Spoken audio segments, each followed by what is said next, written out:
Hello, j'espère que vous allez bien.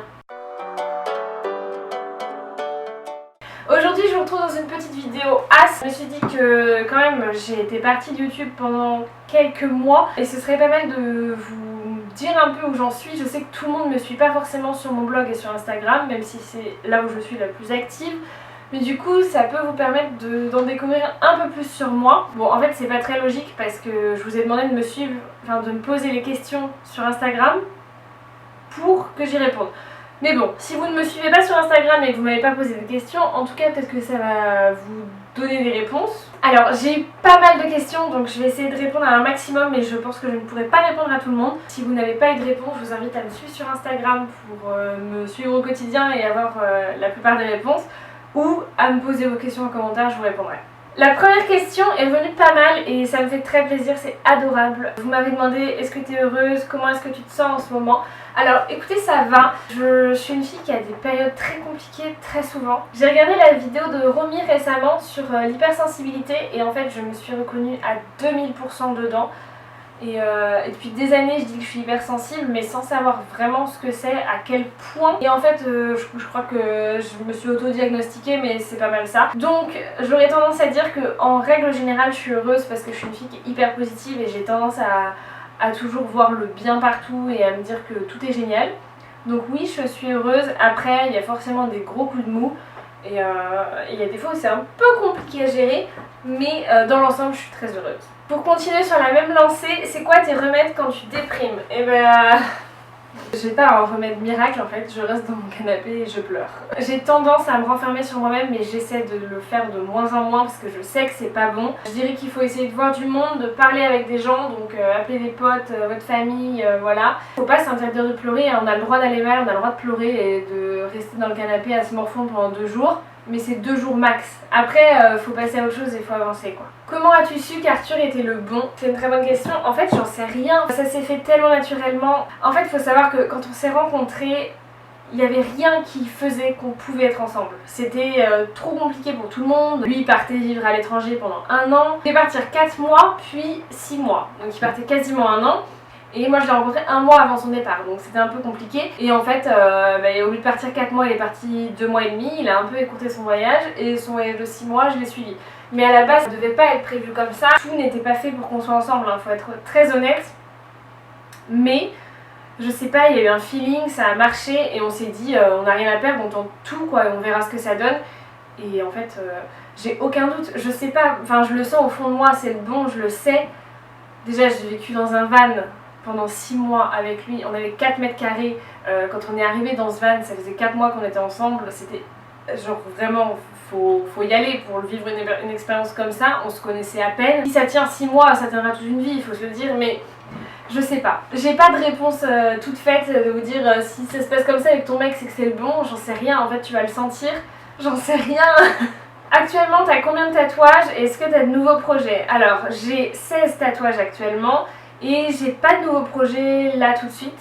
Je commence à y repenser quand même, mais j'avoue, ça fait 1 an et demi maintenant que j'ai pas refait de tatouage, donc ça fait très longtemps. En fait, tous mes tatouages veulent dire quelque chose et ils ont tous été faits à un moment où j'avais le besoin de marquer cette période de ma vie dans mon corps. En général, c'est du jour au lendemain, je me dis il me faut un tatouage et le lendemain, le rendez-vous est pris, donc c'est assez rapide.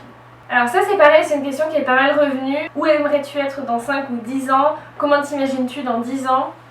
Quel est ton rêve dans 10 ans? Dans 10 ans, je m'imagine mariée avec mes enfants, ma famille. J'espère que professionnellement tout ira très bien. J'ai des projets mais je veux pas vous en parler pour l'instant parce que on m'a toujours dit de faire mes projets en silence et d'attendre que mon succès fasse du bruit, donc c'est ce que je vais faire. Je veux surtout pas me porter la poisse ou parler d'un truc et que ça n'arrive jamais ou voilà. Et j'ai des projets professionnels, j'espère que tout ça sera réalisé et j'ai des projets sur du long terme, donc j'espère vraiment que ça va se faire comme ça. Et voilà, je me vois mariée avec des enfants, dans une maison où voilà, avec ma petite vie de famille et on peut voyager, on peut partir et tout le monde va bien et vraiment c'est mon rêve ultime. Vraiment. Quels sont tes projets pour 2020? En 2020, je vais fêter mes 25 ans. Je vais les avoir en 2019. Mais comme ils sont en fin d'année, je considère que c'est pas fait. Je les fêterai l'été et du coup, enfin je les fêterai pas l'été mais quand il fera un peu plus beau. Et du coup, tant que c'est pas le cas, je considère que j'ai encore que 24 ans parce que je suis pas prête du tout à vieillir. Donc non, je vais fêter mes 25 ans, donc déjà ça va me prendre pas mal de temps parce que je prépare un gros truc, il y a plus de 80 personnes quand même. Ça demande un petit peu d'organisation. Au niveau professionnel, je voudrais sortir des nouvelles formations. Je voudrais me développer plus sur des formations physiques, donc je vais en avoir qui vont arriver, il y a déjà des dates de prévues mais j'espère en faire plus, pouvoir peut-être embaucher quelqu'un parce que clairement je croule un peu sous le boulot et j'ai du mal à sortir la tête de l'eau, mais en même temps j'ai pas les moyens financièrement d'embaucher quelqu'un. Si ça grossissait, ce serait génial de pouvoir embaucher quelqu'un, mais j'y crois pas tout de suite, mais pourquoi pas. Au niveau voyage, je sais pas trop ce qui va se passer, ça va beaucoup dépendre d'Arthur parce que lui il a repris ses études, donc on peut pas repartir sur des longs voyages comme on l'a fait. Voilà, après moi je me vois pas partir sans lui. On a été séparés 3 semaines cet été, ça a été la fin du monde.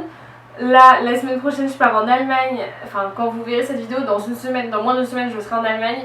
Je pars une semaine et j'ai l'impression qu'on va jamais réussir à se séparer une semaine. Enfin, c'est un peu compliqué, on a une relation qui est très fusionnelle et comme on a vécu 24 heures sur 24 ensemble quasiment dès le début de notre relation dans un van de 4 mètres carrés, je pense qu'on a pris des habitudes et c'est vrai que c'est compliqué de se séparer.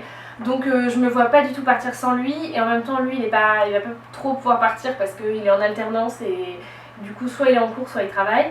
Donc ça va être un peu compliqué. Alors justement, est-ce que tu as envie de repartir sur un long voyage comme en Nouvelle-Zélande? Alors c'est pas prévu tout de suite. Et je pense que, en tout cas, si ça se fait, ce sera dans quelques années. Sur le court terme, Arthur doit terminer ses études, donc voilà.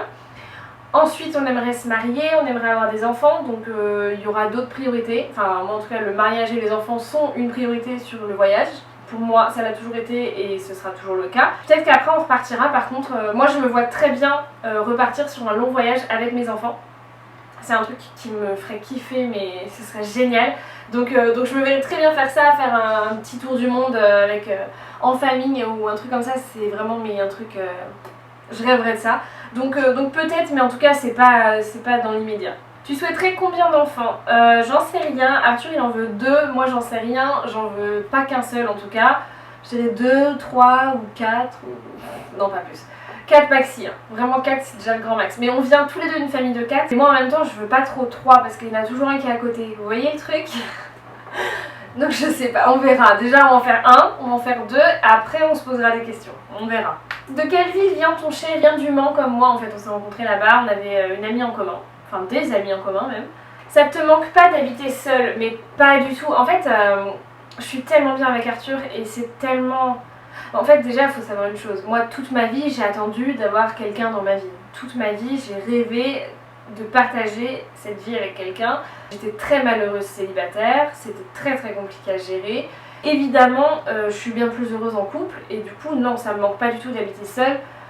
On a un appartement suffisamment grand pour avoir nos moments chacun de notre côté, mais en même temps on a vécu dans un van de 4 mètres carrés et j'étais très heureuse donc aucun problème. Est-ce que tu voudrais reprendre un cheval ou un autre animal? C'est prévu que dans quelques années, quand on aura une maison et qu'on aura un peu de terrain, on prenne un cheval. Enfin en tout cas moi c'est une envie que j'ai vraiment.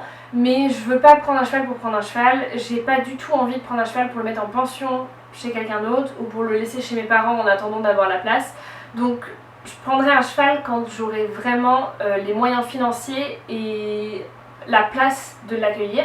Un cheval ça demande beaucoup de temps et il est hors de question que je laisse mon cheval de côté. Il faut que j'ai le temps de pouvoir m'en occuper, de pouvoir le monter, voilà, ça coûte cher aussi donc il faut avoir les moyens financiers. Il faut de la place parce qu'on ne peut pas laisser un cheval dans un tout petit pré toute l'année, il faut le bouger, il faut voilà, laisser l'herbe repousser etc. Voilà, donc j'ai pas envie d'avoir un cheval pour le laisser chez mes parents ou pour le mettre en pension, c'est encore pire.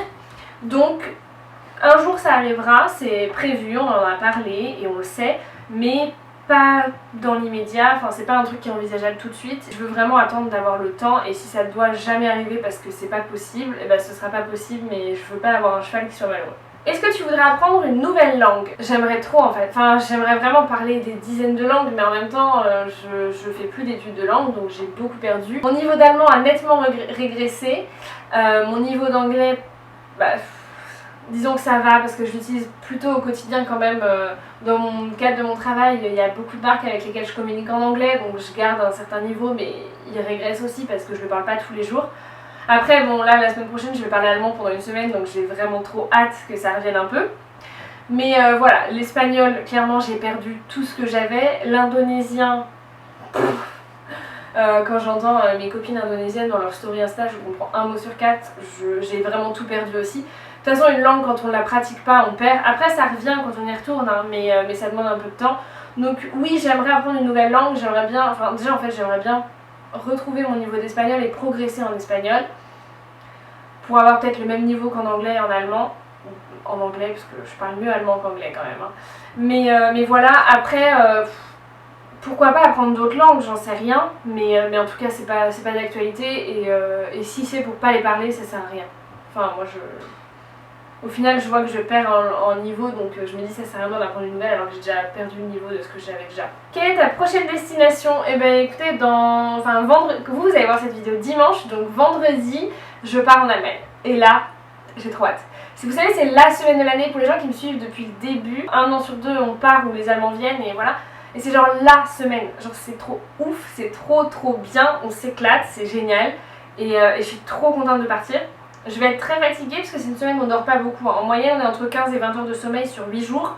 C'est pas beaucoup, mais ça va être génial. J'ai vraiment hâte et je pense que ça va être très cool. Donc je suis très contente de partir. Tu n'aimerais pas organiser des webinars sur les sujets de l'influence pour les entreprises? Si, j'aimerais trop. Vraiment, c'était un truc il y a encore 6 mois je pense, j'étais pas prête du tout psychologiquement, je me voyais pas, je me sentais pas capable et je m'imaginais pas du tout dans un truc comme ça. Là j'ai fait déjà une intervention au niveau de la CCI du Mans. J'en refais une au mois de novembre, on a reprogrammé une au mois de janvier parce que ça fonctionne super bien, les gens sont hyper intéressés. En 3 heures, on avait écoulé les 40 places disponibles, donc on est trop contents. Je vais essayer de contacter la CCI d'Angers parce que j'aimerais beaucoup aussi me développer comme ça sur d'autres départements. C'est un truc que j'ai en projet pro mais un peu dans ma tête quoi. Pour l'instant c'est pas fait. Après le faire pour des entreprises, je trouverais ça génial. Je trouverais ça trop intéressant, c'est vraiment quelque chose qui me plairait. Après il faut réussir à le vendre correctement à l'entreprise, il faut que ça apporte vraiment quelque chose. J'avoue que je saurais pas trop me vendre et aller voir une entreprise et leur dire voilà je vais venir vous parler de ça. Est-ce que je suis légitime? Qui je suis pour parler de ça? Je sais pas trop. Donc voilà, mais si t'as une entreprise et que t'as envie que je vienne, contacte-moi. Bon, je pense que j'ai répondu, je vais m'arrêter là. C'est une vidéo qui est peut-être un peu fouillie, je pars un peu dans tous les sens, je suis pas hyper structurée. Désolée, j'espère en tout cas que ça vous a plu, que ça a répondu à vos questions, que vous êtes, voilà, que vous aurez les réponses nécessaires. Je vous fais de très gros bisous, je vous retrouve dimanche prochain dans une nouvelle vidéo. Ciao!